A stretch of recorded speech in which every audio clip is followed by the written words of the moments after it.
Welcome to Abhinav Bharat. నేను journalist Ravichandra. తెలంగాణలో స్థానిక సంస్థల ఎన్నికలు అనేవి ఎపిసోడ్ టీవీ సీరియల్ను తడిపిస్తున్నాయి. ప్రతి ఎపిసోడ్ ముగింపులో ఎట్లయితే ట్విస్ట్ ఉంటుందో లోకల్ బాడీ ఎన్నికలు, బీసీ రిజర్వేషన్లపై ఎప్పుడూ ఏదో ఒక పేచీ ఇక్కడ వచ్చి పడుతూనే ఉంది. ఇప్పుడైతే ఏకంగా లోకల్ బాడీ ఎన్నికలకు సర్కార్ షెడ్యూల్ కూడా రిలీజ్ చేసింది. అక్టోబర్ 9న నోటిఫికేషన్ విడుదల చేయలేదు. అంతకంటే ఒక్కరోజు ముందు అంటే అక్టోబర్ 8న బీసీ రిజర్వేషన్లపై హైకోర్టు ఇక్కడ తీర్పు ఇచ్చే అవకాశం ఉంది. ఒకవేళ కోర్టు నో చెబితే సర్కారు ముందున్నటువంటి ఆప్షన్స్ ఏంటి అనేదే మాట్లాడదాం. ఇప్పటికే బీసీలకు 42% రిజర్వేషన్లపై విచారించినటువంటి హైకోర్టు గవర్నర్ దగ్గర బిల్లు పెండింగ్లో ఉండగా జీవో ఎలా ఇస్తారని చెప్పి ఒక ప్రశ్న వేసింది. అంతేకాదు సుప్రీంకోర్టు గైడ్ లైన్స్ ప్రకారం రిజర్వేషన్లు 50% మించకూడదని కూడా చెప్పింది. దీంతో ఈ నెల 8న బీసీ రిజర్వేషన్లను హైకోర్టు బ్రేక్ వేసే అవకాశాలు ఇక్కడ ఎక్కువగా ఉన్నాయి అని ఒక టాక్ అయితే నడుస్తుంది.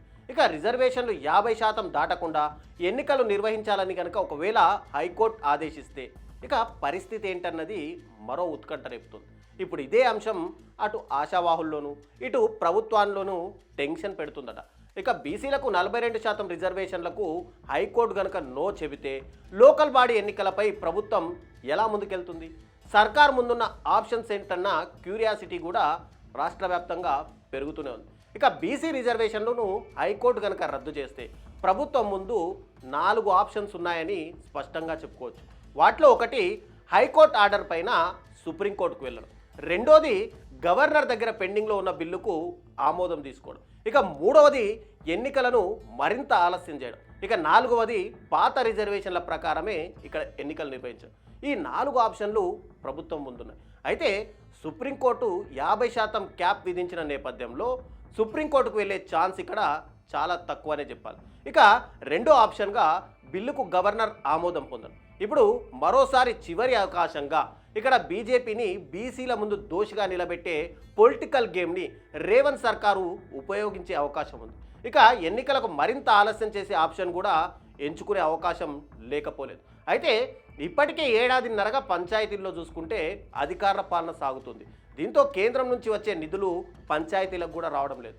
ఈ పరిస్థితుల్లో ఎన్నికలు ఇంకా లేట్ చేస్తే ప్రభుత్వ పాలనపై కూడా ఆ ప్రభావం చూపే అవకాశం ఉంది. ఇక ఫైనల్గా పాత రిజర్వేషన్లతో ఎన్నికలకు వెళ్ళడం ప్రభుత్వం ముందున్నటువంటి సేఫ్ ప్లాన్. దీంతో బీసీలకు 42% రిజర్వేషన్ ఇవ్వడానికి మేము చిత్తశుద్ధితో ప్రయత్నించినప్పటికీ కూడా కేంద్రం సహకరించలేదని చెప్తూ పార్టీ పరంగా ఇక్కడ 42% రిజర్వేషన్లు అమలు చేసే అవకాశం ఉంది. ఇప్పుడున్న ఆప్షన్స్లో ఇదే సర్కారు ముందున్నటువంటి బెటర్ ఆప్షన్ అని కూడా తెలుస్తుంది. ఇక లాస్ట్ ఆప్షన్ ప్రకారం పాత రిజర్వేషన్లతో ఎన్నికలకు వెళ్తే గతంలో కేసీఆర్ సర్కార్ ఇచ్చినట్టు బీసీలకేమో 23%, ఎస్సీలకు 18%, ఎస్టీలకు 9% రిజర్వేషన్లు ఇవ్వాలి. ఇక బీసీ సంక్షేమ శాఖ ఈ రిజర్వేషన్లు కనుక ఖరారు చేస్తే దీని ప్రకారంగా పంచాయతీరాజ్ శాఖ కొత్తగా రిజర్వేషన్లను అలాట్ చేయాలి. అయితే ఇది ప్రభుత్వానికి మరో సవాల్గా మారే అవకాశం. మొన్న ఇచ్చినటువంటి జీవో ప్రకారం బీసీలకు 42% సీట్లు ఇస్తూ ఇప్పటికే రిజర్వేషన్లను కూడా ప్రకటించారు.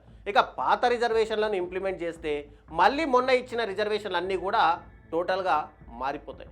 దీంతో ఇప్పటికే గ్రామాల్లో బెర్తుల కోసం పోటీ పడుతున్న ఆశావాహులకు ఇది మరింత కలవరపెట్టే అంశం. మొత్తానికి బీసీ రిజర్వేషన్ల తట్టెంటు కదల్చిన రేవంత్ సర్కారు ఎలా సేఫ్గా ల్యాండ్ చేస్తుందనేది ఒక డైలమా కొనసాగుతుంది. ఇప్పటికే షెడ్యూల్ రిలీజ్ చేయడంతో ఎన్నికలకు వెళ్ళడం తప్ప ప్రభుత్వం ముందు మరో మార్గం లేదన్న ఒక టాక్ కూడా వినిపిస్తుంది. ఒకవేళ ఎన్నికలకు వెళ్తే పాత రిజర్వేషన్లను ఇంప్లిమెంట్ చేస్తారా లేకపోతే కొత్తగా ఇంకేమైనా ప్రతిపాదనలు తెర మీదకి తెస్తారా అనేది ఖచ్చితంగా వెయిట్ చేసి చూడాలి.